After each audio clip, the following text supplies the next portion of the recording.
Shalom lekulam. Es un gusto saludarles de nuevo. Soy Eliyahu Boaz Ben Abraham y este es el podcast Aleph Tav, el que fue, el que es y el que ha de venir.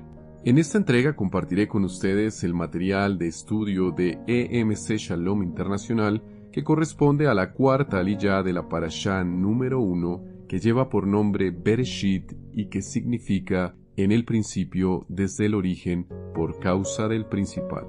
Esta aliyá la podemos encontrar en el libro de Bereshit o Génesis, capítulo 2, a partir del versículo 4 hasta el capítulo 3, versículo 21. Antes de empezar, agradecemos al Elohim de toda la creación, quien todo lo dispuso con un principio y un orden asombroso y perfecto, porque nada deja al azar, quien en su infinita potestad a bien tuvo establecer su convenio y reinado Kadosh, santo y apartado, con todo aquel que se circunscriba al modelo de nación Israel, regido por las normas y estatutos que traen rectitud y verdaderas justicia y libertad para el mundo venidero. Baruch ata Adonai Eloheinu melech haolam, asher bahar banu mikol, ha'amin benatan lanu et torato. Baruch atah Adonai noten haTorah. Amén. Y hemos dicho en español: bendito eres tú, Adonai, Elohim nuestro, Rey del universo, quien nos escogiste entre las naciones para entregarnos tu Torah, y bendito eres, Rey eterno, dador de la Torah.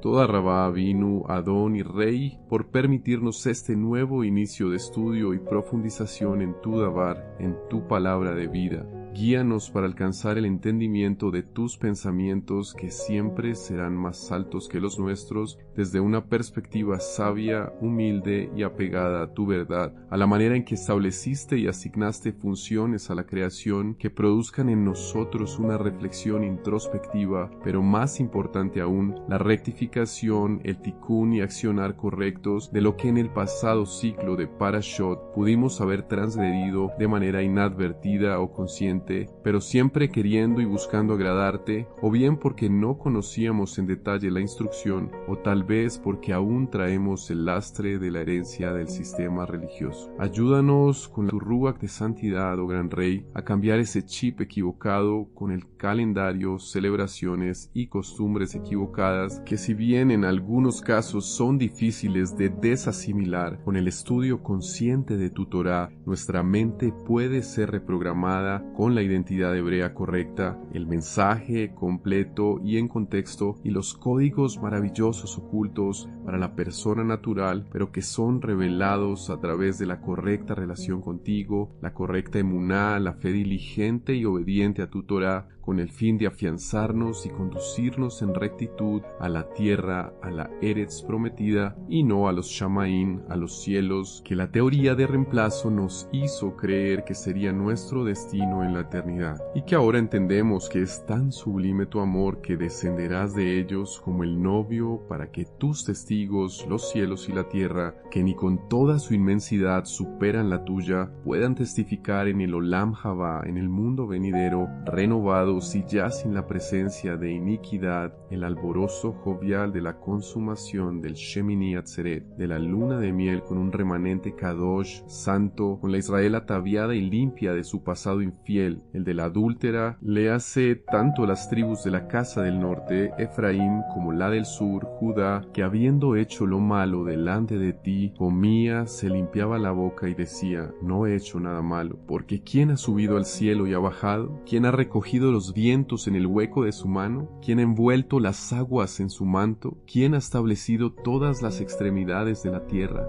Solo tú, majestuoso Rey Elohim de Israel, porque ¿qué es el hombre para que tengas de él memoria, y el Hijo del hombre para que lo visites? Le has hecho poco menor que los ángeles, y lo coronaste de gloria y de honra. Con toda reverencia, Abba, te solicitamos nos sustentes con tu diestra en los momentos de tribulación para afrontarlos con gratitud, y que jamás se manifieste cualquier forma de lashon hara en nosotros, de queja, porque tú eres más grande de que cualquier vicisitud, que cualquier problema y la salvación y promesas que nos entregaste sin merecerlo son lo más preciado que tenemos, como para que sean opacadas por nuestras circunstancias. Gracias, amado Rey, por habernos diseñado para servir y no para ser servidos, y para contar tus proezas y maravillas a todo aquel que quiera ser saciado con tu agua, Adon Yeshua HaMashiach, esa agua que salta para vida eterna. Hemos orado en el nombre y por los méritos de nuestro Adon, Beshem Ubem Hashem Yeshua HaMashiach. Amén ve amén. Entramos en el estudio de la cuarta Aliyá, que inicia en el capítulo 2 del libro de Bereshit o Génesis, en el versículo 7, donde nos habla lo siguiente. Entonces Yud-Hei Vав-Hei Elohim formó al hombre del polvo de la tierra, sopló en su nariz el aliento de vida y el hombre vino a ser un ser viviente. La palabra usada para formar es Yatzar, la cual la podemos encontrar en el diccionario Strong con el número 3335 y quiere decir moldear en una forma, específicamente como lo hace el alfarero. Aquí se ve una diferencia en cuanto a la creación de los animales. Esta diferencia está dada en el hecho de que los animales fueron creados por su palabra cuando dice, haya, sean. Sin embargo, al hombre, la escritura dice que lo formó como un alfarero forma su vasija. Es por eso que Yimeryahu o Jeremías el profeta nos dice en el capítulo 18, versículos 1 al 6. La palabra que vino a Yimeryahu de parte de Yud-Hei Vав-Hei, baja a la casa del alfarero y allí te impartiré mis palabras. Así que bajé a la casa de un alfarero y lo encontré trabajando en la rueda. Y si la vasija que hacía se dañaba, como sucede con el barro en la mano del alfarero, él volvía a hacer otro vaso según le parecía mejor. Entonces me llegó la palabra de Yud-Hei Vав-Hei. Oh casa de Israel, ¿no podré yo hacer con ustedes como hace este alfarero? Declara Yud-Hei Vав-Hei. Como el barro en la mano del alfarero, así son ustedes en mis manos, oh casa de Israel. El sabio judío francés Rabbi Shlomo Yitzhak, también llamado Rabbi Shlomo Yarg, o conocido por su acrónimo de Rashi, comenta que vemos entonces que Dios hizo al hombre con materia inferior, terrenal, y con materia superior, celestial. Su cuerpo fue hecho a partir del polvo y su alma con el espíritu. Continuando en el capítulo 2 del libro de Bereshit, versículo 8, nos dice, Yud-Hei Vав-Hei Elohim plantó un huerto en Edén, en el oriente, y puso allí al hombre que había formado. El texto nos enseña que Yud-Hei Vав-Hei creó al hombre fuera del Edén y después es que lo introduce en él. Se observa también que primero es creado el hombre y después el huerto, por lo que se pudiera pensar que Yud-Hei Vав-Hei crea el huerto por causa de o para el hombre. El vocablo empleado aquí al oriente, en el Strong 6924, es la palabra Kedem o Ketma, que indica tiempo pasado, antigüedad, a menudo usado desde el principio. En Jeremías o Yimeryahu, el profeta, nos dice el capítulo 30 en el versículo 20. Sus hijos serán como en el pasado y su comunidad será establecida por mi gracia y yo me encargaré de todos sus opresores. También nos dice el profeta Nehemías o Nehemia en el capítulo 12, versículo 46, porque los directores de los cantores y las canciones de alabanza y acción de gracias a Elohim ya existían en el tiempo de David y de Asaf. O también nos habla en el libro de Devarim o Deuteronomio capítulo 33, versículo 27. El Elohim antiguo es un refugio, un apoyo son los brazos eternos. Él expulsó a tus enemigos delante de ti por tu mandato. Destruyan. El hecho de que el Edén estuviera al oriente implica que este tiempo pasado representa la eternidad futura, o el estado perfecto que desea nuestro Gadol Elohim para cada uno de sus hijos. A lo largo de la descripción del Edén, vemos similitudes con la tierra que recibiremos en la eternidad, como nos lo deja ver el capítulo 2, versículo 9, donde nos dice, y del suelo Yud-Hei Vав-Hei Elohim hizo crecer todo árbol agradable a la vista y bueno para el alimento, con el árbol de la vida en medio del huerto y el árbol del conocimiento del bien y del mal. En medio del huerto había dos árboles, el árbol de la vida y el árbol del conocimiento del bien y del mal. Ahora en el capítulo 2, versículo 15 nos relata, Yud-Hei Vав-Hei Elohim tomó al hombre y lo colocó en el huerto de Edén para que lo cultivara y lo atendiera. Acá encontramos dos palabras claves, cultivar y atender. La primera es la palabra en hebreo abat y la segunda es la palabra shamar, que refiere a atender. Los significados son trabajar, arar, adorar, culto, desempeñar, ejercer, honrar, ministrar, prestar, servidumbre, servir, siervo, sujetar, entre otros. Y cercar alrededor como con espinos, y habla también de guardar, generalmente proteger, cuidar, centinela, conservar, considerar, custodiar, entre otros, respectivamente. Por lo que podemos deducir que el propósito inicial era que el hombre cuidara este huerto y que a su vez esto fuera un acto de adoración al Eterno. A nivel de Remes, que es el segundo nivel del modelo de interpretación exegética conocido como Pardes, podemos entender que somos responsables de cuidar y proteger las bendiciones que Yud-Hei Vав-Hei nos da para usarlas como adoración y servicio a Él. El capítulo 2 del libro de Bereshit o Génesis en los versículos 16 y 17 dice: Y Yud-Hei Vав-Hei Elohim le ordenó al hombre: de todo árbol del huerto tienes libertad de comer, pero en cuanto al árbol del conocimiento del bien y del mal, no debes comer de él, porque el día que comas de él, ciertamente morirás. La Escritura nos muestra que el mandamiento o la restricción estaba en no comer del árbol del conocimiento del bien y del mal, pero no había prohibición alguna en comer del árbol de la vida. Aquí vemos un mandato que debe recordarle al hombre su condición de criatura y el beneficio que trae la obediencia a su Creador. Romanos 6:23 nos dice al respecto: porque la paga del pecado es muerte, pero el don de Elohim es vida eterna en el Mashiach Yeshua, nuestro Maestro. También vemos en 1 de Juan 3:4 el desastre que trae la desobediencia, porque el pecado es el quebrantamiento de la ley, y quebrantar la ley trae la muerte. Estamos hablando en el sentido espiritual. Es interesante señalar que el primer pecado estuvo relacionado con la comida. El hombre perdió su estado de perfección por comer lo que se le había prohibido. Aún las leyes sobre lo que se debe comer son leyes de santidad, como lo podemos ver en Levíticos 11 versículos 43 al 45, donde nos dice: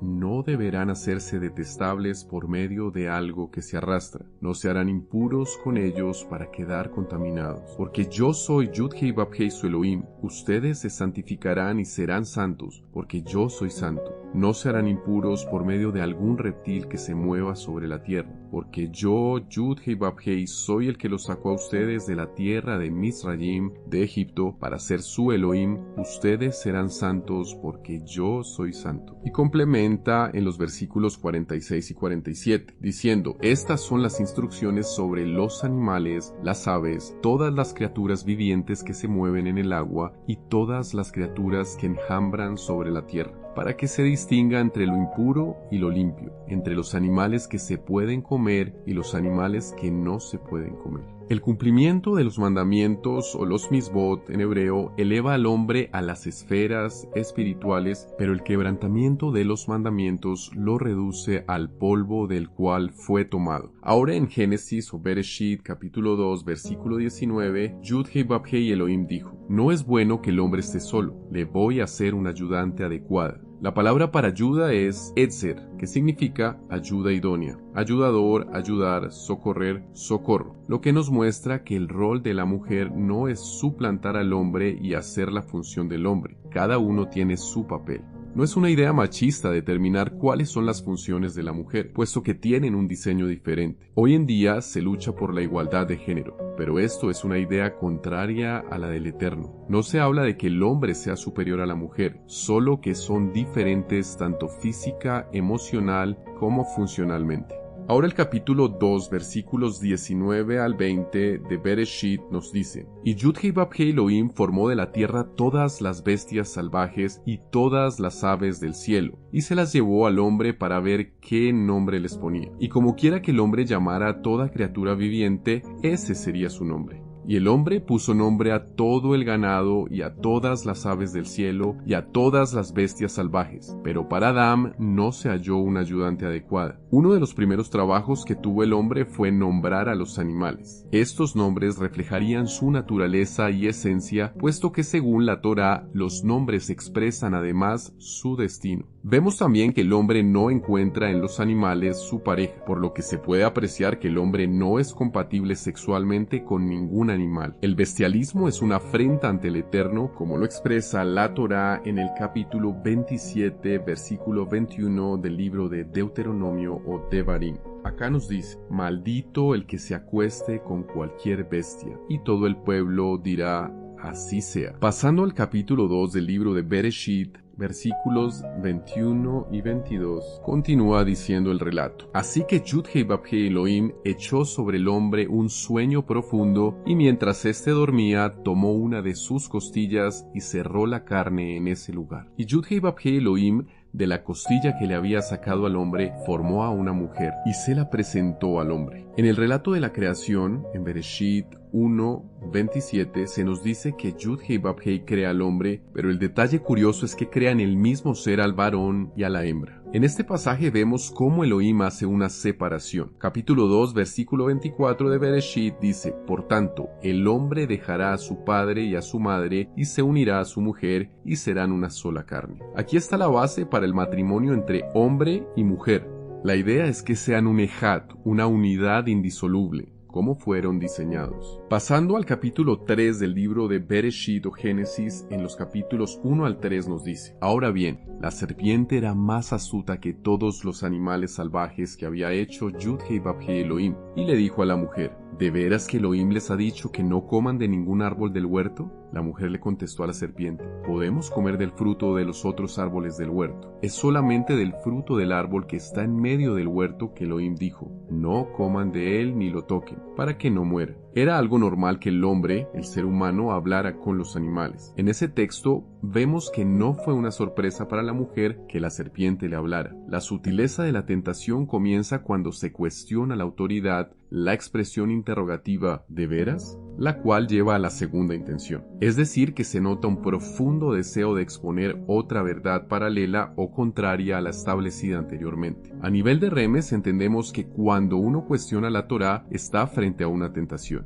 Cuando establecemos o asumimos una posición paralela o contraria a la que se ha escrito, aunque nos parezca mejor o más atractivo, y decimos frases como no es tan malo, después de todo, o eso no me condena, estamos asumiendo o estableciendo otra verdad que no es una verdad establecida por Elohim. La Torá fue dada para obedecerla, no para cuestionarla. Otro detalle importante es la respuesta dada por la mujer. Acá vemos un peligro que en este caso abrió la puerta al pecado, y es el hecho de agregarle al mandamiento palabras que no han sido dadas. Yud-Heh-Vab-Heh nos recalca una y otra vez el hecho de no agregarle ni quitarle a la palabra, como nos lo dice en el libro de Devarim o Deuteronomio capítulo 4 versículo 2. No añadan nada a lo que yo les mando, ni le quiten nada, sino observen los mandamientos de Yud-Heh-Vab-Heh su Elohim que yo les mando. La mujer le dijo a la serpiente que el Eterno le había dicho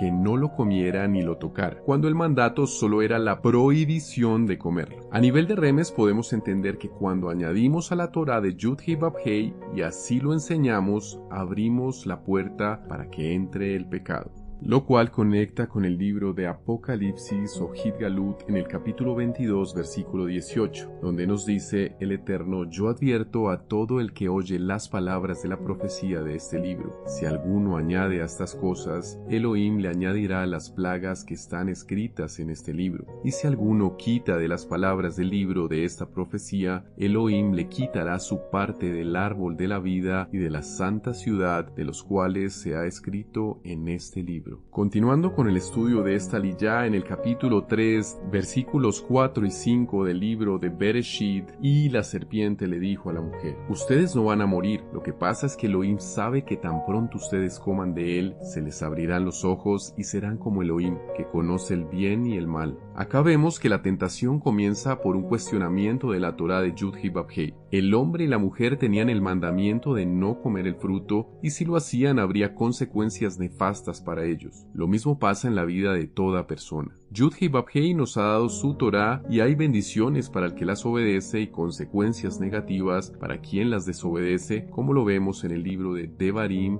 capítulo 28. El mensaje transmitido por la serpiente es que no habría consecuencias. Ustedes no van a morir. La idea era poner en duda la consecuencia y una vez logrado esto, se pondría en duda también el mandamiento. El comentario del Humash expone lo siguiente. La serpiente empleó otra artimaña muy conocida por aquellos que tratan de racionalizar la Torá para restarle validez. Ellos sostienen que los que transmiten e interpretan la ley de Elohim actúan motivados por un deseo egoísta de consolidar su propio poder. Complementando esto, el Rabí Hirsch dice que lo que la serpiente está diciendo es: Dios no prohibió este árbol debido a que le importaran las vidas de ustedes, sino porque Él está consciente de que al comer de él, ustedes alcanzarán una sabiduría mayor y se volverán omniscientes como Él. Entonces podrán independizarse de Él. Como se ha podido apreciar, el elemento seductor que usa la serpiente es la promesa de ser como Elohim y que había un sentimiento egoísta en él que los privaba de privilegios a los que ellos tenían derecho. Así también sucede hoy. El enemigo nos engaña diciendo que Yud-Heh Vav-Heh no quiere que nos divirtamos o que disfrutemos de la vida.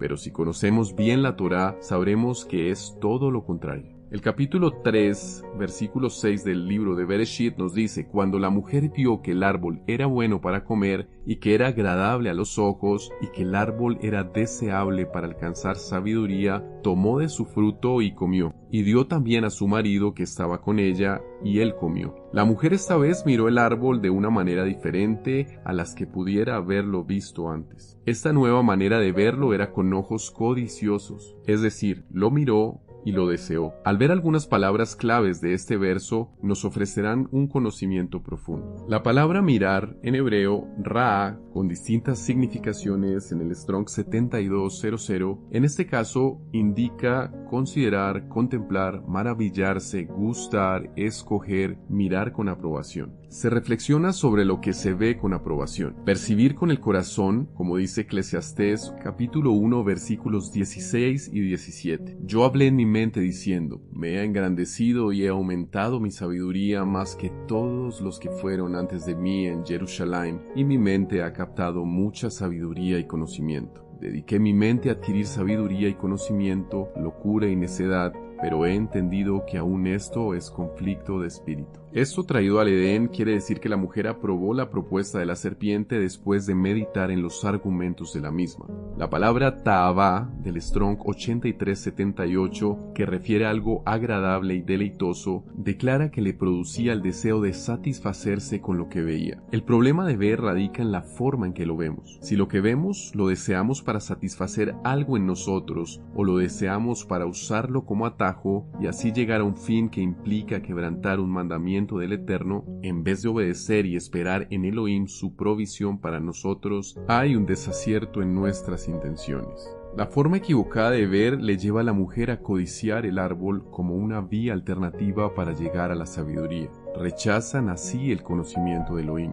No rechacemos la sabiduría que viene de lo alto, como dice el Proverbio 1, versículo 20, la sabiduría clama en las calles, levanta su voz en las plazas, o como nos lo deja ver el Rab Shaul o el rabino Pablo de Tarso en el libro a los Colosenses, los hermanos consagrados y fieles en el Mashiach que estaban en Colosas. Por esta razón también nosotros, desde el día en que lo supimos, no cesamos de orar por ustedes y de rogar que sean llenos del conocimiento de su voluntad, haciendo referencia al Eterno, en toda sabiduría y plena comprensión espiritual. También el Talmid Santiago Jacob en el capítulo 3 versículos del 15 al 17 nos dice: esta no es la sabiduría que desciende de lo alto, refiriéndose a la que es movida por las emociones y por la carne, sino que es terrenal, animal y del acusador, porque donde hay celos y contiendas, allí hay desorden y toda práctica perversa. En cambio, la sabiduría que procede de lo alto es primeramente pura, luego es pacífica, tolerante, complaciente, llena de misericordia y de buenos frutos, imparcial y no hipócrita. Como se vio anteriormente, la misión principal del hombre era evitar que en el jardín entrara el mal. El hombre había fallado en su misión de cuidar y proteger el huerto. Ahora en el capítulo 3, versículo 7 del libro de Bereshit, continuando con el estudio, nos dice: Entonces fueron abiertos los ojos de ambos, y conocieron que estaban desnudos, y cosieron hojas de higuera, y se hicieron delantales. La palabra hebrea para conocer es la palabra yadá, que significa discernir, conocer, doler, reconocer, lo que nos da la idea de que ellos reconocieron con dolor, es decir, por experiencia propia, las consecuencias de su transgresión. El Rabí Hirsch comenta también: la serpiente tenía razón, se habían vuelto personas ilustradas, pero lo primero de lo que se dieron cuenta fue de que estaban desnudos. El hombre no necesita avergonzarse de su cuerpo mientras esté dedicado al servicio de Elohim, pero si no, entonces siente vergüenza de su desnudez, ya que está en la sensación de querer ocultar algo que no debe ser descubierto y lo está haciendo. La respuesta clásica ante una falta es tratar de mitigar las consecuencias. Es por eso que trataron de tapar o cubrir la vergüenza de su desnudez. Ahora, pasando al capítulo 3, versículo 8, nos dice: Oyeron el sonido de Yud-Heh Vав-Heh Elohim, que se paseaba por el huerto a la hora fresca del día, y el hombre y su esposa se escondieron de Yud-Heh Vав-Heh Elohim entre los árboles del huerto. El pecado produce vergüenza, como vimos anteriormente. Es por eso que al escuchar que Elohim se acercaba, se escondieron. A nivel de remes, entendemos que la vergüenza producida por el pecado nos hace huir de la presencia de Yud-Heh Vав-Heh. Y ahora el capítulo 3, versículo 10 nos señala: Y él respondió: Te oí en el huerto y tuve miedo porque estaba desnudo y me escondí. El miedo entró en el mundo por causa del pecado. Capítulo 3, versículos 12 y 14. El hombre dijo: La mujer que pusiste a mi lado, ella me dio del árbol y yo comí. Y Yud-Heh Vав-Heh Elohim le dijo a la mujer: ¿Qué es lo que has hecho? La mujer respondió: La serpiente me engañó y yo comí. Entonces Yud-Heh Vав-Heh Elohim le dijo a la serpiente: Por haber hecho esto, más degradada serás que todo el ganado y todas las bestias salvajes. Sobre el vientre te arrastrarás y polvo comerás todos los días de tu vida. Cuando cometemos alguna falta o transgredimos la Torá de Yud-Heh Vав-Heh y somos confrontados, la primera reacción que tenemos es la autojustificación, cuyo propósito es evadir nuestra responsabilidad o culpar a otros. Este caso es muestra de ello. Vemos que en primera instancia el hombre culpa a la mujer, pero en lo más profundo culpa a Elohim por habérsela dado cuando dice: La mujer que pusiste a mi lado. La mujer por su parte siguió el mismo ejemplo y en lugar de asumir su responsabilidad, culpa a la serpiente, que dicho sea de paso, había sido creada por el Eterno, o sea que también lo culpó a él. Pero Yud-Heh Vав-Heh es justo y da a cada uno la retribución de sus obras, por lo que comienza a emitir juicio primero con la serpiente. El versículo 15 del capítulo 3 nos dice: Y pondré enemistad entre tú y la mujer, y entre tu simiente y su simiente. Él te herirá en la cabeza, y tú lo herirás en el talón. Aquí se habla en primer lugar de una enemistad entre la mujer y la serpiente, pero si profundizamos a nivel del remes, encontramos aquí la primera promesa mesiánica, la promesa de que la simiente de la mujer, Yeshua, aplastaría la cabeza de la simiente de la serpiente, Hasatán.